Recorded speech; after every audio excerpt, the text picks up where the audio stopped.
السلام علیکم دوستو، آج ہم دیکھیں گے کہ والدین کے رویوں کا بچوں پر کیا اثر ہوتا ہے۔ ہم دیکھتے ہیں کہ ہمارے معاشرے کے اندر بچوں میں ضدی پن ہوتا ہے، تنہائی پسند ہوتے ہیں، ان میں غصہ ہوتا ہے، ان میں خود اعتمادی کی کمی ہوتی ہے، وہ فزیکلی ویک ہوتے ہیں، کمزور ہوتے ہیں، وہ معاشرے کے دوسرے بچوں کی طرح ان کے ساتھ کمپیٹ نہیں کر سکتے۔ سب سے پہلا ہمارے پاس ہے کہ اگر بچہ ضدی ہے تو اس کا مطلب ہے آپ سخت مزاج ہیں۔ یعنی بچے میں اگر ضدی پن ہے نا، تو اس کا مطلب آپ سخت مزاج ہیں، آپ اس کی بات کو مانتے نہیں ہیں، پیرنٹس جو ہیں اپنے بچے کی بات کو مانتے نہیں ہیں، تو اس سے بچہ بھی ضدی ہو جاتا ہے۔ دوسری چیز آتی ہے کہ اگر بچہ تنہائی پسند ہے تو اس کا مطلب یہ ہے کہ آپ بہت مشغول رہتے ہیں۔ اب بچے کو اگر پیرنٹس ٹائم ہی نہیں دے رہے، بچے پیرنٹس جو ہیں آفس میں مصروف رہتے ہیں، گھر آتے ہیں تو آپس کے دوستوں کے ساتھ باتیں کرتے رہتے ہیں، تو بچے جو ہیں وہ پیار کے طالب ہوتے ہیں، ان کو پیار اور اٹینشن چاہیے ہوتی ہے کہ میرے والد مجھ سے پیار کریں، تو اس طرح بچے بھی تنہائی پسند ہو جاتے ہیں۔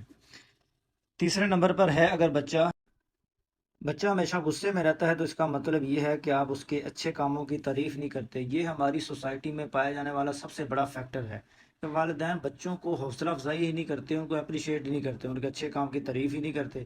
ارے بچے جو ہوتے ہیں ان کو ہم نے موٹیویٹ کرنا ہوتا ہے، حوصلہ دینا ہوتا ہے، چھوٹا سے چھوٹا کام کیا ہو ویری گڈ بچے، ویری گڈ شاباش۔ تو یہ پیرنٹس میں کمی ہوتی ہے ان چیزوں کی، تو بچے بھی پھر ان میں غصہ پن آ جاتا ہے۔ چوتھی چیز ہے اگر بچہ جھوٹ بولتا ہے تو اس کا مطلب یہ ہے کہ آپ اس کی سخت پکڑ دھڑ شروع کر دیتے ہیں۔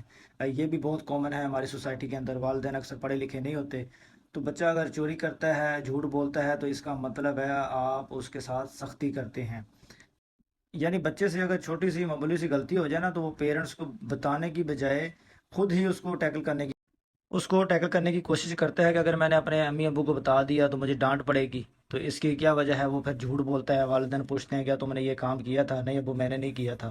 وہ ڈرتا ہے اس چیزوں سے۔ بچے کے اندر آپ حوصلگی اور کرج پیدا کریں گے تو وہ آپ کو سچ سچ بتا دے گا، اس لیے سختی نہیں کرنی بچوں کے اوپر۔ نیکسٹ ہمارے پاس پانچویں چیز ہے اگر بچہ جسمانی طور پر کمزور ہے تو اس کا مطلب ہے آپ اس کو ہمیشہ ڈراتے رہتے ہیں۔ یہ بھی والدین کو دراصل تعلیم کی شعور کی کمی ہوتی ہے، پڑھے لکھے نہیں ہوتے دیہاتوں میں اکثر، تو بچہ اگر کمزور ہے تو والدین ڈراتے رہتے ہیں بیٹا تم نے فٹ بال نہیں کھیلنا، اگر گر گئے تو گھٹنے پہ چوٹ آ جائے گی، اس طرح تم ہمیشہ کبھی زندگی میں چل نہیں پاؤ گے، کرکٹ نہیں کھیلنی، آپ کی آنکھ پر اگر بال لگ گئی تو زندگی بھر دیکھ نہیں پاؤ گے۔ اس طرح بچہ گھر میں رہ کے ویڈیو گیمز کھیلتا رہے گا اور اس کے اندر یہ فزیکلی جو اسٹرینتھ ہے وہ نہیں آئے گی، بچہ کمزور ہی رہ جائے گا دوسرے بچوں کی طرح۔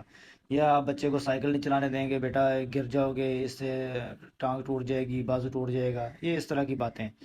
چھٹے نمبر پہ آتا ہے اگر آپ کا بچہ تنگ کرتا ہے تو اس کا مطلب یہ ہے کہ آپ اسے اپنے قریب نہیں کرتے اور اسے پیار نہیں کرتے۔ یہ بھی بہت بڑا فیکٹر ہے بھائی، کہ بچہ جو ہے وہ ہمیشہ گھر میں تنگ کرنا شروع کر دے گا، کچن میں جائے گا، کچھ چیزیں توڑے گا، گلاس وغیرہ ٹوٹے گا، اب مہمان آئے ہیں تو پھر بھاگتا رہے گا، ادھر تنگ کرے گا، وہ کہیں کہ بچہ کتنا تنگ کرتا ہے، ضدی ہے۔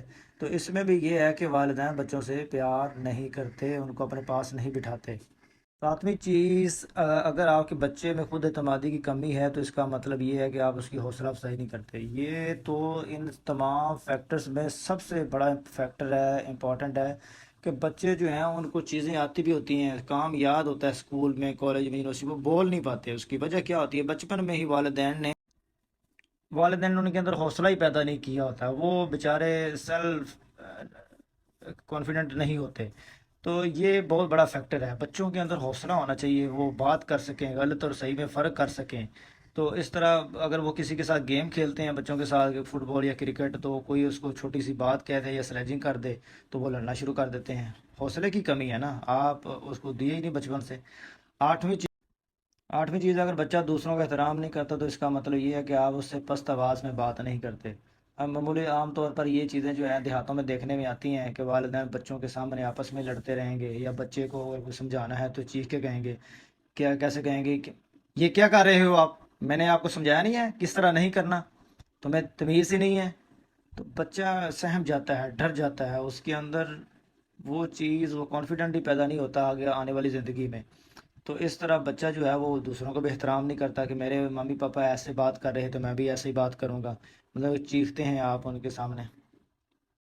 تو بھائی لاسٹ اور سب سے امپورٹنٹ چیز یہ ہے کہ اگر بچہ چوری کرتا ہے تو اس کا مطلب یہ ہے کہ آپ اسے خرچ کرنا اور یہ ہدیہ دینا نہیں سکھاتے۔ چوری بچوں میں بچپن سے ہی عادت پڑتی ہے، ٹھیک ہے؟ بچوں کو جیب خرچ نہیں ملتا، دوسرے بچے ان کے کلاس فیلوز جو ہیں وہ ڈفرینٹ قسم کی چیزیں کھا رہے ہیں، ویڈیو گیمز کھیل رہے ہیں، ان کے پاس اور وسائل ریسورسز ہیں، تو ان کو دیکھتے ہوئے اس بچے کے بھی دل کرتا ہے کہ میں بھی یہ کام کروں۔ تو اس بچے بیچارے کے پاس پیسے نہیں ہوتے، وہ گھر سے پھر چوری کرے گا، ممی پاپا کے پرس میں سے پیسے نکال، یا کلاس فیلو کے بیگ سے کوئی چیز چرا لے گا، کھانے والے یا پینسل شارپنر، اس طرح کی چیزیں ہم اسکولوں میں دیکھتے ہیں۔ تو والدین کا جو رویہ ہے، بیہیویئر ہے، وہ بچوں پر بڑا ڈائریکٹ اثر انداز ہوتا ہے۔ اس پہ ہمیں توجہ کرنی چاہیے۔ اللہ تعالیٰ ہمیں سخت رویوں سے محفوظ رکھے اور اپنے بچوں کی اچھی پرورش کرنے کی توفیق عطا فرمائے، آمین۔